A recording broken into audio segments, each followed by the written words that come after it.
வணக்கங்க ஐயா. வணக்கம். தாமஸ் கவாண்டஃபி ஐயா ஏற்படுத்திய கல்வி நிறுவனமான புனித அன்னாள் மேல்நிலைப் பள்ளியில் நீங்கள் படிச்சிருக்கிறீங்க. உங்களுக்கு ஏற்பட்ட அனுபவங்களை அந்த கல்வி நிறுவனத்தின் மூலமாக நீங்கள் பெற்ற அனுபவங்களை பகிர்ந்து கொள்ளும்படி உங்கள்கிட்ட கேட்டுக்கிறேங்க ஐயா. ரொம்ப நன்றி. நான் 1976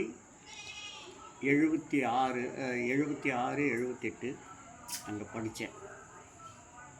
அதுவே எனக்கு ஒரு பெரிய வரப்பிரசாதமாக அமைஞ்சது. எப்படின்னு கேட்குறீங்களா? நான் ஒரு கிராமத்திலேருந்து வந்தவன்.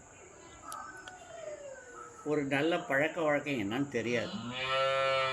எங்கள் பசி எடுத்தால் சாப்பிடுவோம், நாங்கள் முள்ள தூங்குவோம், அப்படி போயிட்டு இருந்த காலகட்டத்தில் அப்போ இருந்த பங்கு தந்தை அவர்கள் என்னை கொண்டு சென்ட் ஆன்ஸில் படிக்கிறதுக்கு கொண்டு விட்டார். ஒரு 10 நாள் எனக்கு அதை இடத்த விட்டே வந்துடலான்னு போல தோணுச்சு. ஏன்னா நான் பாட்டில் சுற்றிட்டு இருந்தவனை கொண்டு போய் ஒழுக்கத்தில் கொண்டாந்து சேர்த்த உடனே காலையில் 5 மணிக்கு எழுந்திரிக்கணும், குளிக்கணும், பூசைக்கு போகணும், இப்படியெல்லாம் அந்த ஒழுங்குகளில் இருந்தது. ஒரு வாரம் வரையில் எனக்கு ரொம்ப கஷ்டமாக இருந்தது. ஒரு வாரம் கழித்து ஒரு சொர்க்கத்தில் இருக்கிற ஒரு உணர்வு வந்தது.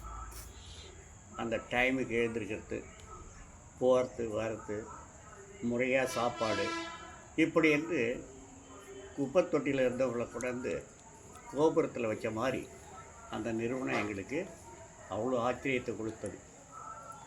அங்கே எல்லாரும் ஒன்று. அப்பேற்பட்ட சாமியார், வெள்ளைக்கார சாமியார், வெளிநாட்டிலேருந்து வந்தவர், எல்லா பிள்ளைங்க மேலேயும் பெத்த பிள்ளைகள் பாசத்தை காட்டினார். அதே சமயம் அவர் காலத்தில் அவர் உருவாக்கிய நிறுவனத்தில் நாங்கள் படிக்கும்பொழுது அதுக்கு பின்னாடி வந்த அருள் தந்தையர்கள் அத்தனை பேருமே அவருடைய அடிச்சுவட்டை தான் பின்பற்றி எங்களுக்கு ஒழுக்கத்தை கொடுத்தாங்க. கவாண்டஃபியை பற்றி சொல்லும்போது இயற்கையே கூட திசை மாறும். அவருடைய அந்த ஒழுக்க நெறிகள் காலம் தவறாமை எதுவுமே திசை மாறிய வரலாறு இல்லை என்று அங்கு படித்த முன்னோர்கள், அங்கு ஆசிரியராக பணியாற்றிய ஆசிரியர்கள், அருள் தந்தையர்கள்லாம் கூற கேட்டு மெய் மறந்து போன நிகழ்வுகள் பல உண்டு. குறிப்பாக சொல்லப்போனால் அந்த பள்ளிக்கூடத்தில் இருக்கிற அந்த கடிகாரம் 8 தட்டு தட்டுறவர்களே அவர் எங்கே இருக்கார் தெரியாது. 9 தட்டில் அவர் ஸ்டேஜில் இருப்பார். ஒரு நாளும் அவருடைய வாழ்க்கையில் அது தவறியதே இல்லை. இப்படி காலம் தவறாமையே சொல்லி கொடுக்கல, அவர் வாழ்ந்ததை அப்படியே எங்களுக்கு படமாக போட்டு காட்டினாங்க. அடுத்தது அவருடைய எதிர்நோக்கு பார்வையை பார்க்கும்போது இயேசுனுடைய உண்மை சீடராக அவர் வாழ்ந்திருக்கிறார்.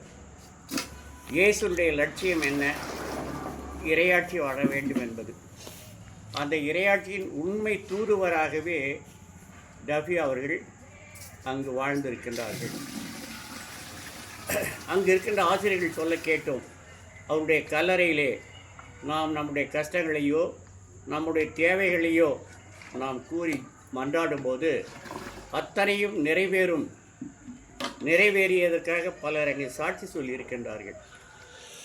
அவருடைய விளைவாகத்தான் அவர் ஏற்படுத்திய அதே RCTTயிலும் எங்களுக்கு படிக்க ஒரு வாய்ப்பு கிடைத்தது.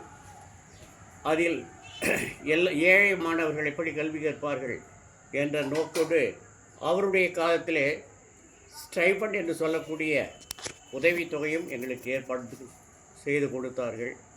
நன்றாக படித்தோம், ஒழுக்கமுள்ள மாணவர்களாக வாழ்ந்தோம். எங்களுக்கு அவருடைய வேண்டுதலாலே அவர் உருவாக்கிய DOS நிறுவனத்தில் பணி செய்ய ஒரு பெரிய வாய்ப்பு கிடைத்தது.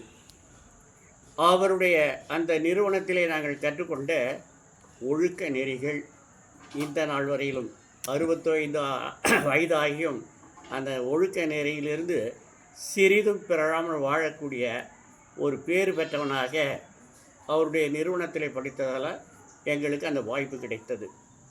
அந்த காலம் தவறாமை என்று சொல்லக்கூடிய அந்த என்னன்னு சொல்கிறது, விழுதுன்னு சொல்கிறதா, விதை என்று சொல்கிறதா, உண்மைதாங்க. அந்த பண்பு என்னுடைய உள்ளத்திலே ஆழமாக பதிந்த காரணத்தால் நான் என்னுடைய பணிவாழ்விலும் காலம் தவறாமல் நேரத்தோடு சென்று பணிபுரிவதற்கு நான் கடைசி காலம் வரையிலும் காலம் தவறாமல் பணியாற்றுவதற்கு அந்த நிறுவனத்தை உருவாக்கிய அருள் தந்தை கவான் டஃபி அவர்களையே சாரும். மேலும் அவருடைய அந்த படிக்கும் காலத்தில் அவர் உருவாக்கிய கல்வி முறைகள், ஒழுக்க நெறிகள் என்று நம்முடைய தமிழகத்தில் அவர் ஏறக்குறைய 100 ஆண்டுகளுக்கு முன்னால் உருவாக்கிய அந்த கல்விக் கொள்கையை இப்பொழுதுதான் அரசே அடிசுவடை பின்பற்றி இருக்கிறது. அந்த அளவுக்கு உண்மைதான். காலத்தால் அவர் 100 ஆண்டுகள் ஆதார கல்வி முறை 100 ஆண்டுகளுக்கு முன்பே அந்த சமச்சீர் கல்வியையும் வாழ்க்கை கல்வியையும் அவர் இந்த மண்ணிலை விதைத்து சென்றுள்ளார்கள். என்றும் நான் அங்கே டிஒய்ஸிலே பணிபுரியும் காலத்திலே ஏறக்குறைய எல்லா ஆண்டுகளும் ரெட்ரீட் செய்யும்போது மற்ற நேரங்களில் நாங்களும் அந்த கல்லறையிலே அவருடைய மன்றாடி மனசாந்தி பெற்றதெல்லாம் உண்டு. அவர் உண்மையிலே இயேசுவினுடைய சீடராக இயேசுடைய பணி வாழ்வை தொடர்ந்து ஆற்றி, குறிப்பாக ஏழை எளிய மக்களுக்காகத்தான் அவர் பணியாற்றியிருக்கின்றார். பணக்காரர்கள் நிறைய பேர் இருந்த போதிலும் அதையெல்லாம் அணுகாமல், யாருக்கும் அஞ்சாமல் ஏழை பிள்ளைகளை தேடி சென்று கிராமமாக குதிரையில் சென்று ஏழை மாணவர்களை எல்லாம் கொண்டு அங்கே படிக்க வைத்தார்கள் என்பதை கூற கேட்ட எங்களுக்கு அவ்வளவு மெய்சி